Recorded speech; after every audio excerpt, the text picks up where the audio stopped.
नमस्कार दोस्तों, आज का अपना टॉपिक है संघ लोक सेवा आयोग तथा राज्य लोक सेवा आयोग। इस टॉपिक को हम एज अ कंपैरिजन पढ़ेंगे तो ये हमें याद भी रहेगा और दो टॉपिक भी साथ ही तैयार हो जाएंगे। तो देखिए, जो लोक सेवा आयोग है इसका वर्णन संविधान के भाग 14 में किया गया है। संघ लोक सेवा आयोग का भी और राज्य लोक सेवा आयोग का भी वर्णन किया गया है भाग 14 में। और अनुच्छेद 315 से 323 तक, इधर भी अनुच्छेद 315 से 323। देखिए, संघ लोक सेवा आयोग की जो सदस्य संख्या है सामान्यतः एक अध्यक्ष तथा 9 से 11 सदस्य रहते हैं। यह जो संख्या है इसका निर्धारण राष्ट्रपति करते हैं। इधर दोस्तों जो सदस्य संख्या है इसका निर्धारण कौन करते हैं? राज्यपाल करते हैं। अच्छा, जो सदस्य होते हैं तो उन सदस्यों में जो आधे सदस्य हैं तो आधे सदस्यों को भारत सरकार या राज्य सरकार के अधीन 10 वर्ष का अनुभव होना चाहिए। इधर भी यही बताया है कि राज्य लोक सेवा आयोग के जो सदस्य हैं उनमें आधे सदस्यों को भारत सरकार या राज्य सरकार के अधीन 10 वर्ष का अनुभव होना चाहिए कार्य करने का। सेवा शर्तें इनकी कौन डिसाइड करते हैं? इनकी सेवा शर्तें दोस्तों डिसाइड करते हैं राष्ट्रपति। इनकी सेवा शर्तें कौन डिसाइड करते हैं? राज्यपाल। इनकी सेवा शर्तें कौन डिसाइड करते हैं? यूपीएससी वालों की राष्ट्रपति करते हैं। और जो स्टेट पीसीएस है इनकी सेवा शर्तें वहाँ के जो राज्यपाल हैं वो डिसाइड करते हैं। आगे चलते हैं, कार्यकाल की बात करते हैं। तो संघ लोक सेवा आयोग के जो सदस्य हैं दोस्तों, इनके कार्यकाल का वर्णन अनुच्छेद 316 में किया गया है। ठीक है, इनका भी वर्णन अनुच्छेद 316 में किया गया है। इनका कार्यकाल 6 वर्ष होता है दोस्तों, इनका कार्यकाल भी 6 वर्ष होता है। लेकिन यह 6 वर्ष या 65 वर्ष जो भी पहले हो, 6 वर्ष या 65 वर्ष जो भी पहले हो, तो इनका कार्यकाल 6 वर्ष या 65 वर्ष जो भी पहले हो होता है। इनका कार्यकाल 6 वर्ष या 62 वर्ष जो भी पहले हो वो होता है। ठीक है दोस्तों, मतलब किसी का 6 वर्ष पूरा हो गया है और एज 62 नहीं है तो वो वहाँ 6 वर्ष तक काम करेगा। मान लीजिए 6 वर्ष होने से पूर्व ही उनकी एज 62 ईयर कंप्लीट हो गई तो वो उतना ही कार्यकाल उनका काउंट होगा। अनुच्छेद 317 यह सदस्यों की बर्खास्तगी की बात करता है। ठीक है दोस्तों, देखिए हमने क्या बताया, इनकी नियुक्ति कौन करता है? राष्ट्रपति। इधर राज्यपाल। अब जो बर्खास्तगी की बात है यह सदस्यों की बर्खास्तगी कब की जाएगी? राष्ट्रपति के द्वारा की जाएगी। लेकिन कब की जाएगी? कंडीशन क्या है बर्खास्तगी की?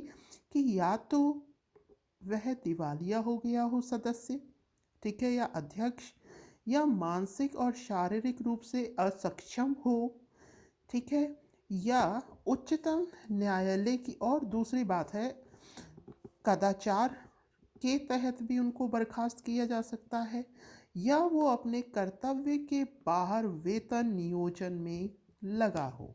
ठीक है, दोबारा देखिए, दिवालिया घोषित हो गया हो अध्यक्ष या सदस्य, मानसिक या शारीरिक रूप से अक्षम हो, कदाचार के तहत, या कर्तव्य के बाहर वेतन नियोजन में लगा हो।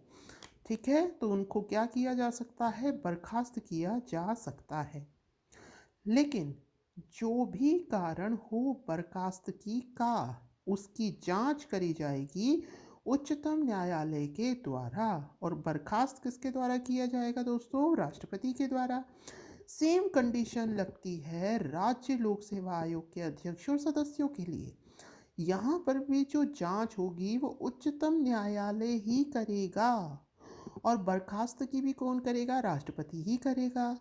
तो बर्खास्तगी की जो जांच है वो दोनों ही कंडीशन में, दोनों के लिए ही सर्वोच्च न्यायालय करेगा, उच्चतम न्यायालय करेगा। और बर्खास्त कौन करेगा? राष्ट्रपति।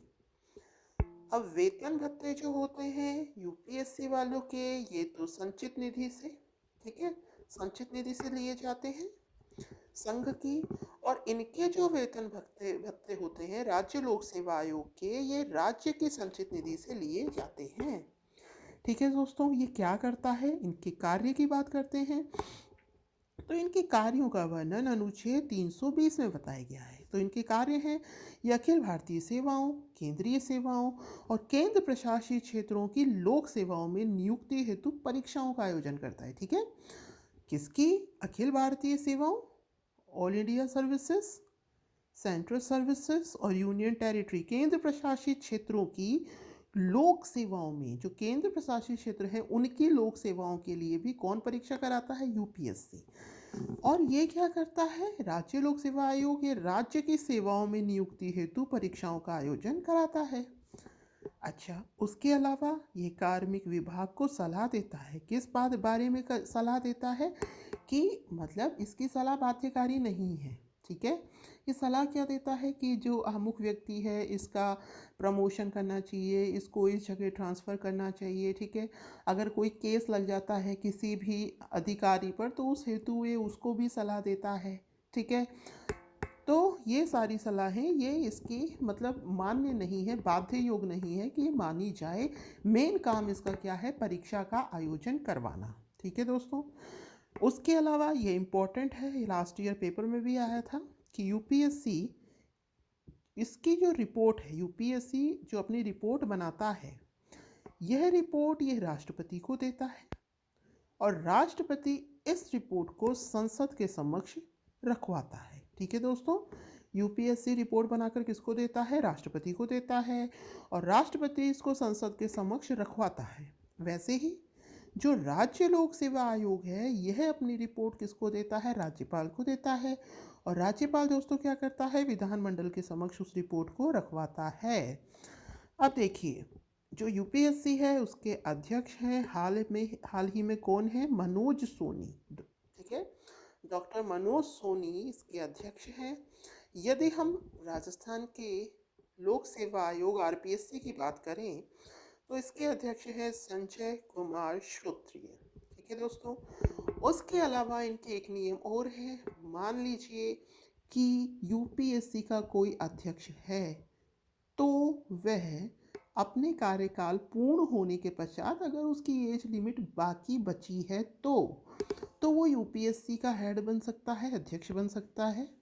ठीक है, और वो किसी राज्य लोक सेवा आयोग का अध्यक्ष बन सकता है। ठीक है दोस्तों, इसी तरीके से अगर कोई राज्य लोक सेवा आयोग का मेंबर है तो वो राज्य लोक सेवा आयोग का अध्यक्ष बन सकता है। इसके अलावा यूपीएससी का अध्यक्ष और इसका मतलब मेंबर बन सकता है।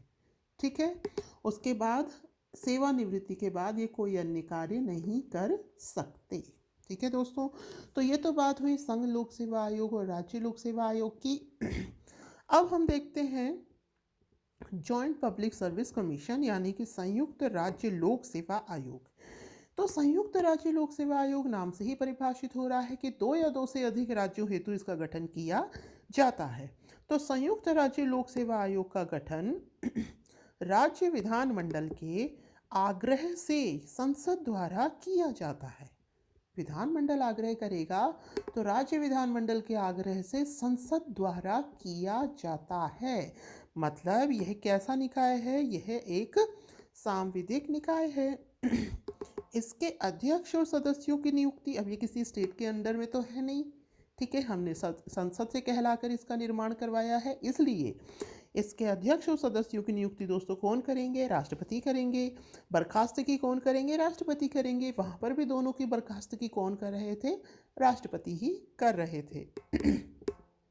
अच्छा, इनका संबंध किससे है? राज्य लोक सेवा आयोग से है। तो इनका कार्यकाल क्या होगा? वही 6 वर्ष या 62 वर्ष जो भी पहले हो। इनकी सेवा शर्तें, सदस्य संख्या कौन निर्धारित करता है? राष्ट्रपति।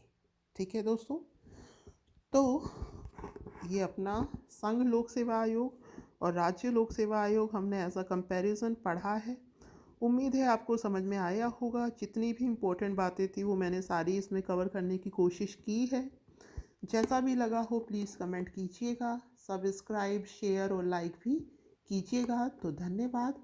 Have a nice day.